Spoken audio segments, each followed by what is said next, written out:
നമസ്കാരം. കർമ്മ ന്യൂസിലേക്ക് സ്വാഗതം. കേരളത്തിലെ തെരഞ്ഞെടുപ്പ് കഴിഞ്ഞപ്പോൾ നമ്മൾ പൊതുവെ മാധ്യമങ്ങളിലൊക്കെ നോക്കിയാൽ കാണുന്ന ഒരു കാഴ്ചയുണ്ട്, പ്രത്യേകിച്ചും വിഷ്വൽ മീഡിയയിലൊക്കെ. BJPയുടെ സ്ഥാനാർത്ഥികളിൽ ചിലർ വിജയപ്രതീക്ഷ പങ്കുവെക്കുമ്പോൾ അതേസമയം UDFൻ്റെയും LDFൻ്റെയൊക്കെ സ്ഥാനാർത്ഥികളായിട്ടുള്ള ആളുകൾ പരസ്പരം ആരോപണം ഉന്നയിക്കുന്ന കാഴ്ചയാണ് നമ്മൾ കാണുന്നത്. അത് ആദ്യം തന്നെ വന്നത് തൃശ്ശൂരിൽ നിന്നാണ്. തൃശ്ശൂരിൽ സുരേഷ് ഗോപി കേന്ദ്രമന്ത്രിയാവുന്ന കാര്യത്തെപ്പറ്റിയൊക്കെയാണ് അദ്ദേഹം സംസാരിച്ചുകൊണ്ടിരിക്കുന്നത്. അടുത്ത 2 വർഷത്തേക്ക് എനിക്ക് ഒരു ഇളവ് തരണം എന്ന് ഞാൻ കേന്ദ്ര നേതൃത്വത്തോട് പറഞ്ഞിട്ടുണ്ട്. എനിക്ക് കുറച്ച് ഇഷ്ടമുള്ള സിനിമ ചെയ്യാനുണ്ട്, അതിനുശേഷം മന്ത്രിസ്ഥാനം ഏറ്റെടുക്കാം. അതല്ല, മന്ത്രിയായേ പറ്റൂ എന്ന് കേന്ദ്രം പറയുകയാണെങ്കിൽ ഞാൻ അതിനും റെഡിയാണ് എന്ന തരത്തിൽ അദ്ദേഹം സംസാരിച്ച് വരുമ്പോൾ അദ്ദേഹത്തിൻ്റെ എതിർ സ്ഥാനാർത്ഥികളായിരുന്ന കെ മുരളീധരനും അതേപോലെ തന്നെ VS സുനിൽകുമാറുമൊക്കെ പരസ്പരം പ്രത്യാരോപണം ഉന്നയിക്കുകയാണ്. അതായത് കമ്മ്യൂണിസ്റ്റ് പാർട്ടി വോട്ട് മറിച്ചെന്ന് മുരളീധരൻ ആരോപിക്കുന്നു. അതേപോലെ തന്നെ കോൺഗ്രസിനകത്ത് പ്രശ്നമുണ്ടായിരുന്നു, കോൺഗ്രസ് പാർട്ടി വോട്ട് മറിച്ചു എന്ന് VS സുനിൽകുമാറും ആരോപിക്കുന്നു. പല മണ്ഡലത്തിലും നമ്മൾ ഇത്തരം കാഴ്ചകളൊക്കെ കാണുന്നുണ്ട്. വടകരയിൽ നിന്നുള്ള കുറച്ചുകൂടി വിചിത്രമായിട്ടുള്ള വാർത്തകൾ വരുന്നുണ്ട്. മതേതര കേരളത്തിൽ കേൾക്കാൻ പാടില്ലാത്ത തരത്തിലുള്ള വാർത്ത അവിടെ വരുന്നു. ശൈല ടീച്ചർ കാഫിറായതിനാൽ കാഫിറിന് വോട്ട് ചെയ്യരുത്, പകരം ദീനിയായിട്ടുള്ള ഷാഫിക്ക് വോട്ട് ചെയ്യണം എന്ന തരത്തിൽ ലീഗിൻ്റെ വാട്സപ്പ് ഗ്രൂപ്പുകളിൽ മെസ്സേജ് പ്രചരിച്ചിരുന്നുവെന്നും അത് ലീഗാണ് ഉണ്ടാക്കിയതെന്നും ലീഗല്ല CPM ആണ് ഉണ്ടാക്കിയതെന്നും തിരിച്ച് കോൺഗ്രസ് ആണ് ഉണ്ടാക്കിയതെന്നും ഒക്കെ അങ്ങോട്ടും ഇങ്ങോട്ടുള്ള ആരോപണങ്ങളാണ്.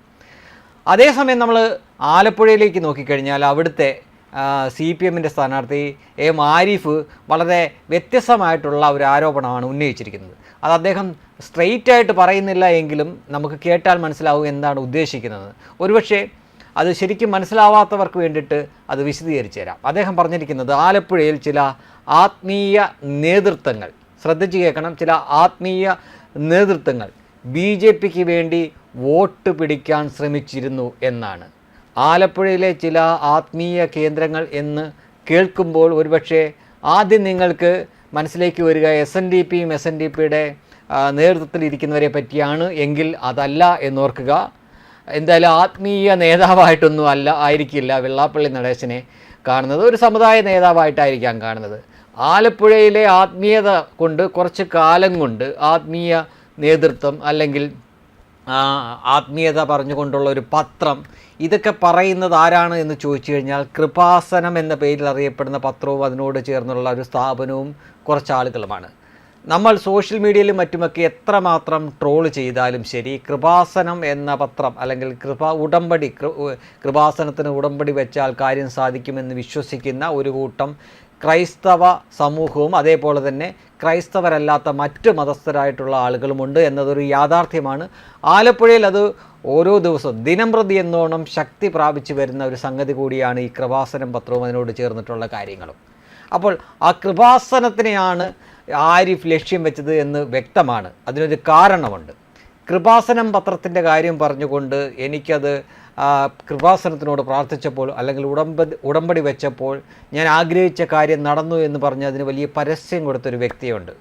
വളരെ പ്രശസ്തനായ ഭർത്താവിൻ്റെ അല്ലെങ്കിൽ ഇപ്പോൾ വളരെ പ്രശസ്തനായിരിക്കുന്ന ഒരു മകൻ്റെ അമ്മ കൂടിയാണ് അവർ. ഭർത്താവാരെന്ന് നമുക്കറിയാം, AK ആൻ്റണിയാണ്. AK ആൻ്റണിയുടെ മകൻ അനിൽ ആൻ്റണിയാണ്. അനിൽ ആൻ്റണിയുടെ അമ്മയും AK ആൻ്റണിയുടെ ഭാര്യയുമായിട്ടുള്ള എലിസബത്ത് ആൻ്റണിയുടെ കാര്യമാണ് ഞാൻ പറഞ്ഞത്. എലിസബത്ത് ആൻ്റണി കൃപാസനത്തിന് വേണ്ടിയിട്ട് കുറേ നാൾ മുമ്പ് സംസാരിച്ചിരുന്നു. അവർ കുറേ കാലമായിട്ട് കൃപാസനവുമായിട്ട് ബന്ധപ്പെട്ടുള്ള പ്രവർത്തനത്തിലാണ് നടക്കുന്നത്. AK ആൻ്റണി ഒരുപക്ഷെ ഒരു നിരീശ്വരവാദിയായിരിക്കാം, അദ്ദേഹം പള്ളിയിലൊന്നും പോവില്ലായിരിക്കാം, അദ്ദേഹത്തിന് മതവിശ്വാസമോ ദൈവവിശ്വാസമോ ഒന്നും ഇല്ലായിരിക്കാം. പക്ഷേ അദ്ദേഹത്തിൻ്റെ ഭാര്യയും അദ്ദേഹത്തിൻ്റെ മകനും അങ്ങനെയല്ല. അപ്പോൾ BJPക്ക് വേണ്ടിയിട്ട് ആരായിരിക്കും വോട്ട് പിടിച്ചിരിക്കുക എന്ന കാര്യത്തിൽ ഒരു വ്യക്തത വരികയാണ്. അത് തീർച്ചയായിട്ടും എലിസബത്ത് ആൻ്റണി വഴി കൃപാസനത്തിന് തന്നെയാണ് ആരിഫ് ഉദ്ദേശിച്ചത് എന്ന് വ്യക്തമാണ്. അതിനൊരു പക്ഷേ പത്തനംതിട്ടയും ആലപ്പുഴയും തമ്മിൽ അവർ രണ്ടുപേരും ഒരു പാർട്ടിക്കാരാണ്. അതായത് ഇവിടെ ശോഭാ സുരേന്ദ്രനാണ് നിൽക്കുന്നതെങ്കിൽ പത്തനംതിട്ടയിൽ അനിൽ ആൻ്റണിയാണ്. തീർച്ചയായിട്ടും പത്തനംതിട്ടയിലുള്ള SNDPയുടെ ആളുകളെ വെള്ളാപ്പള്ളി വഴിയും അല്ലെങ്കിൽ പ്രീതി നടേശൻ വഴിയും, എന്നാൽ ആലപ്പുഴയിലുള്ള കൃപാസനത്തിനോട് വിശ്വാസമുള്ള ആളുകളെ എലിസബത്ത് ആൻ്റണിയും കൃപാസനം വഴിയും പരസ്പരം സഹായിച്ചിരുന്നു എന്നാണ് ഇപ്പോൾ മനസ്സിലാക്കാൻ പറ്റുന്നത്. ആ ആരോപണമാണ് ആരിഫ് ഉന്നയിക്കുന്നത്. BJPക്ക് വേണ്ടിയിട്ട് ക്രിസ്ത്യൻ സമുദായത്തിൽ നിന്നും ആത്മീയ നേതൃത്വ തലം വഴി വോട്ട് പിടിക്കാൻ ശ്രമം നടന്നിരുന്നു എന്ന് ശരിക്കും പറഞ്ഞാൽ ആരിഫ് അവിടെ ഒരു തോൽവി മുന്നിൽ കാണുന്നു. അതിന് മുന്നോടിയായിട്ടുള്ള ഒരു ജാമ്യമെടുക്കലാണ് ആയിട്ട് വേണം ഇതിനെ കാണാൻ. അതിലുപരി രണ്ട് സ്ഥാനാർത്ഥികൾ തമ്മിൽ, രണ്ട് വ്യത്യസ്ത മണ്ഡലങ്ങളിൽ നിന്ന ഒരേ പാർട്ടിയുടെ സ്ഥാനാർത്ഥികൾ തമ്മിൽ വലിയ രീതിയിലുള്ള ഒരു അണ്ടർസ്റ്റാൻഡിങ് നടന്നിരിക്കുന്നു എന്ന് ഇതിൽ നിന്ന് മനസ്സിലാക്കാൻ പറ്റും. തീർച്ചയായിട്ടും പത്തനംതിട്ടയിൽ 3 സ്ഥാനാർത്ഥികളും ഒരേ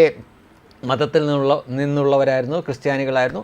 അപ്പോൾ ക്രിസ്ത്യൻ വോട്ടുകൾ ഒരുപക്ഷെ 3 ഭാഗിച്ചു പോകും. പിന്നീട് ബാക്കിയുള്ളത് അവിടെ ഈഴവരും അതേപോലെ തന്നെ നായർ സമുദായ ആൾക്കാരുമാണ്. അപ്പോൾ അവരുടെ വോട്ട് പിടിക്കാനുള്ള ശ്രമത്തിൻ്റെ ഭാഗമായിട്ട് ശോഭാ സുരേന്ദ്രൻ വഴി, വെള്ളാപ്പള്ളി വഴി, അങ്ങനെയും തിരിച്ച് അനിൽ ആൻ്റണി ശോഭാ സുരേന്ദ്രന് വേണ്ടിയിട്ട് കൃപാസനം വഴി, അതായത് എലിസബത്ത് ആൻ്റണി, സ്വന്തം അമ്മയായിട്ടുള്ള എലിസബത്ത് ആൻ്റണി വഴി അങ്ങനെയും തിരിച്ച് സഹായിച്ചിരിക്കാം എന്നാണ് ഇതിൽ നിന്ന് നമുക്ക് മനസ്സിലാക്കാൻ പറ്റുന്നത്. ജാതി മത സാമുദായിക പ്രാതിനിധ്യം ഒന്നുമില്ലാതെ മത്സരിക്കുന്ന ഒരു സ്ഥലമാണ് കേരളം എന്ന് നമുക്ക് പറയാനാവില്ല. എത്രയൊക്കെ മതേതരത്വം, എത്രയൊക്കെ പ്രബുദ്ധത പറഞ്ഞാലും അങ്ങനെയല്ല യാഥാർത്ഥ്യം എന്ന് ഓരോ മണ്ഡലങ്ങൾ നോക്കിയാലും നമുക്ക് മനസ്സിലാക്കാൻ പറ്റും. ഓരോയിടത്തെയും ജാതി മത സമവാക്യങ്ങൾ നോക്കി തന്നെയാണ് CPM അടക്കമുള്ള പാർട്ടികൾ ഇവിടെ സ്ഥാനാർത്ഥികളെ നിർത്തുന്നത്. അതിനാൽ തന്നെ ഓരോ തെരഞ്ഞെടുപ്പിന് പിന്നിലും ഇതേപോലുള്ള ചില കളികൾ കൂടി നടക്കുമെന്ന കാര്യം 100% ഉറപ്പാണ്. ആരിഫ് ആ സംഗതികൾ അറിഞ്ഞതിന് ശേഷമാണ് ആത്മീയ നേതൃത്വം, ആലപ്പുഴയിലെ ആത്മീയ നേതൃത്വത്തിലുള്ളവർ BJPക്ക് വേണ്ടി വോട്ട് പിടിക്കാൻ ശ്രമിച്ചിരുന്നു എന്ന് പറഞ്ഞത്. അത് നിലവിലുള്ള ഏതെങ്കിലും ക്രിസ്ത്യൻ സഭകളെ പറ്റിയല്ല, SNDP പറ്റിയല്ല, NSSനെ പറ്റിയല്ല, കൃപാസനം എന്ന ഈ അടുത്ത കാലത്തായിട്ട് വലിയ പേരെടുത്ത് വന്ന സോഷ്യൽ മീഡിയകൾ ട്രോൾ ചെയ്യുന്ന ആ ഒരു സംഭവം, അതിനോട് ചുറ്റിപ്പറ്റിയ കാര്യങ്ങളുമായി ഉദ്ദേശിച്ച് തന്നെയാണ് പറഞ്ഞത്. അതിനെ വലിയ രീതിയിൽ ആളുകളെ സ്വാധീനിക്കാൻ, കാരണം അതിനെ വിശ്വസിക്കുന്ന ആളുകളെ സ്വാധീനിക്കാൻ അതിന് പറ്റും. അത് എലിസബത്ത് ആൻ്റണി വഴി ആ രീതിയിൽ നീക്കം നടന്നിട്ടുണ്ട് എന്ന് പറയാതെ പറയുകയാണ് ആരിഫ് ചെയ്തത്. വെബ് ഡെസ്ക് കർമ്മ ന്യൂസ്.